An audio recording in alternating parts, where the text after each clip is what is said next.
So for the past 20 years, I've been helping Malaysians and other Southeast Asians to speak better English. And through training thousands of Southeast Asians, I've discovered a very surprising truth. I've discovered that how well somebody communicates in English actually has very little to do with their English level. It has a lot to do with their attitude towards English. There are people out there who have a very, very low level of English and they can communicate very, very well. One of them that I remember was a student, a participant of mine named Faisal. He was a factory supervisor. English level very, very low. But this guy could just sit and listen to anybody very calmly, clearly, and then he could respond, absolutely express his thoughts beautifully at a very low level of English. So today I want to share with you what is so different about people like Faisal. How do they do it? And second of all, why is this so important, not only to you, but to your children, to your community, and to the future of Malaysia? And third of all, what's one thing you can do, starting today, if you want to speak with that calm, clear confidence that people like Faisal has? So first of all, what is so different? How do people like Faisal do it? So to answer that question, I'm going to take you back about 10 years, okay? So I was training staff at that time, and my daughter at that time was taking piano lessons. And I started to notice two really strong similarities between my daughter's attitude or thinking towards playing the piano and a lot of Malaysians' thinking or attitude towards English. Now, first of all, I should tell you, my daughter absolutely hated piano, hated the lessons, hated practicing. This is my daughter practicing piano, okay? This is as good as it got. This is the real thing. And she dreaded going to piano lessons because to my daughter, going to piano lessons, she was filled with this sort of dread because it was all about not screwing up, right? Because like for a lot of piano students, to both my daughter and her teacher, her success in piano was measured by how few mistakes she made. Now at the same time, I noticed that a lot of Malaysians went into English conversations with the same sort of feeling of dread, this sort of feeling that they were going to be judged by how many mistakes they were going to make and whether or not they were going to screw up. Now, the second similarity that I noticed was to do with self-image. You see, my daughter, she knew what good piano sounded like, right? Because we've all heard good piano. And she knew what her level was, and she knew how long she'd have to play for to play like that. And a lot of Malaysians, I noticed, had this idea of what good, proper English is supposed to sound like, and what I see a lot of you nodding, and what their English sounded like, and how far they'd have to go to get there. And they also felt like they were, like my daughter, just bad. Bad piano player, bad English speaker, right? My English not so good lah, cannot, sorry ah, shaya, cannot ah. So I could see these similarities, but I still couldn't figure out, okay, what is it about these people like Faisal that are so different that can just do it smoothly, calmly, with confidence? And one day I discovered that answer, and I discovered it quite by chance. It was a day when my computer broke down and I had to go to a cyber cafe. Now, okay, it was my first time, and I discovered cyber cafes are disgusting places, okay? They're really gross, they're smelly, and they're filled with boys, and they're all playing noisy, violent games. They're just disgusting places. But I had to go there, so I sit down, and I start noticing this guy beside me, and I become very, very interested in this guy next to me.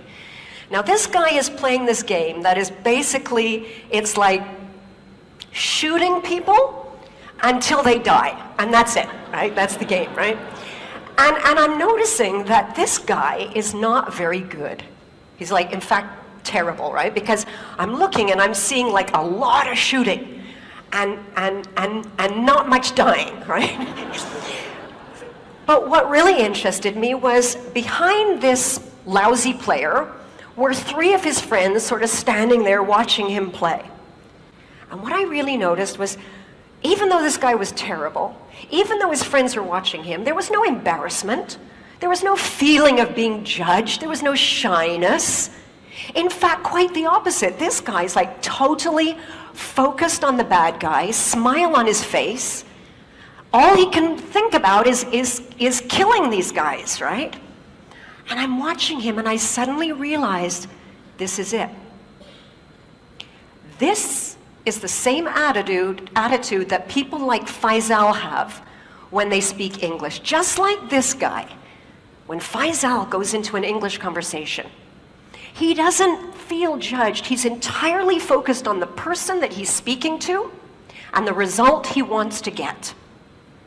He's got no self-awareness, no thoughts about his own mistakes.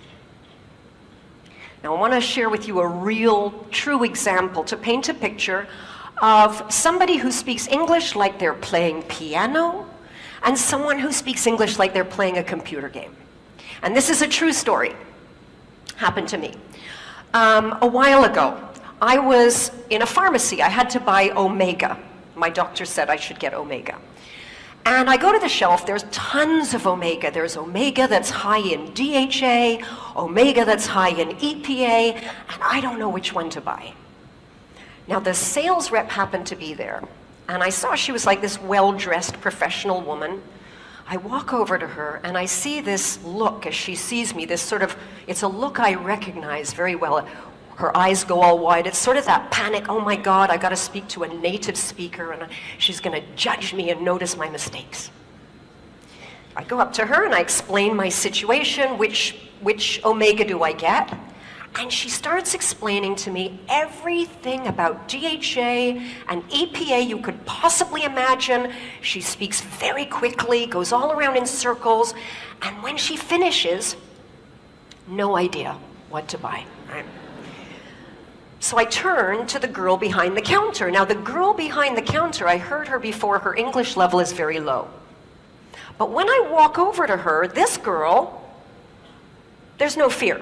In fact, she's just looking at me. You know that look? Like, yeah, okay, so how? Right. Yeah, I've been in Malaysia a long time. So I go up to her and I explain the problem, EPA, DHA. She looks at me, she says, okay, EPA for heart, DHA for brain. Your heart okay or not? So I said, I said my heart is really, I think it's pretty good. She says, your brain okay or not? I said, yeah, no. No, my brain is not as good as it used to be. She looked, she said, okay la, you take Omega DHA, can? Problem solved, right? So we've got 2 different kinds of communicators. We've got the one who's got a high level, but totally focused on herself and getting it right, and therefore very ineffective. We've got another one, low level, totally focused on the person she's talking to and getting a result, effective. And therein lies the difference. Now, why is this distinction so important, not just to you, to your children, but to the future of Malaysia and countries like Malaysia? And to answer that, let's take a look at who actually is speaking English in the world today, okay? So if we looked at all of the English conversations in the whole world taking place right now on planet Earth, we would see that for every native speaker, like me, there are 5 non-native speakers. And if we listen to every conversation in English on planet Earth right now, we would notice that 96% of those conversations involved non-native English speakers. Only 4% of those conversations are native speaker to native speaker. This is not my language anymore. This language belongs to you. It's not an art to be mastered. It's just a tool to use to get a result. And I want to give you a real life example of what English is today in the world, real English today. This is another true story. I was at a barbecue a little while ago. This was a barbecue for engineers from all over the world. And they were making hot dogs. Now, some of the hot dogs were regular hot dogs, and some were these cheese hot dogs, you know, with the cheese in the middle. French engineer is cooking the hot dogs, and he turns to this Korean engineer and he says, would you like a hot dog? And the Korean guy says, yes, please. He says, do you want the cheese? And the Korean guy looks around at the table. He says, I no see cheese. French guy says, the hot dog contains the cheese. Korean guy doesn't understand him, right? So the French engineer tries again. The hot dog is making from with the cheese. Korean guy still doesn't understand. He tries again. He says, the hot dog is coming from, no, the cheese is coming from the hot dog. Korean guy cannot understand. Now this Japanese engineer who's been listening to this conversation turns to the Korean engineer and he says, cheese integrator. He understands, okay? Everybody understands. So this is what English is today. It's just a tool to play around with to get a result, like a computer game. Now the challenge is that we know in schools all around the world, right? English is not really being taught like it's a tool to play with. It's still being taught like it's an art to master. And students are judged more on correctness than on clarity.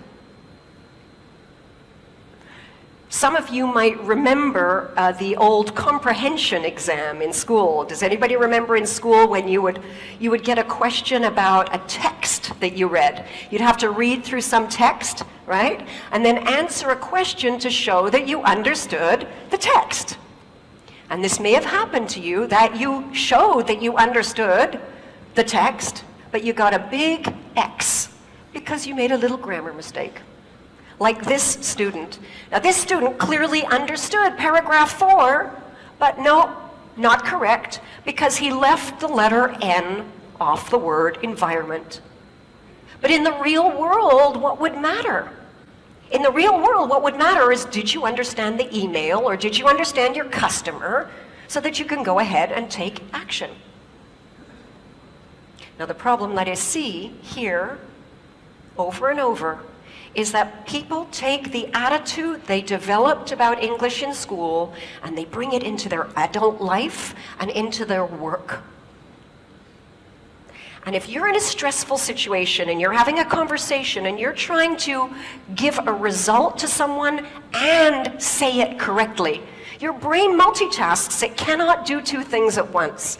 And what I see is the brain just shutting down. And you may recognize these 3 symptoms of the brain shutting down. The first one is that your listening goes.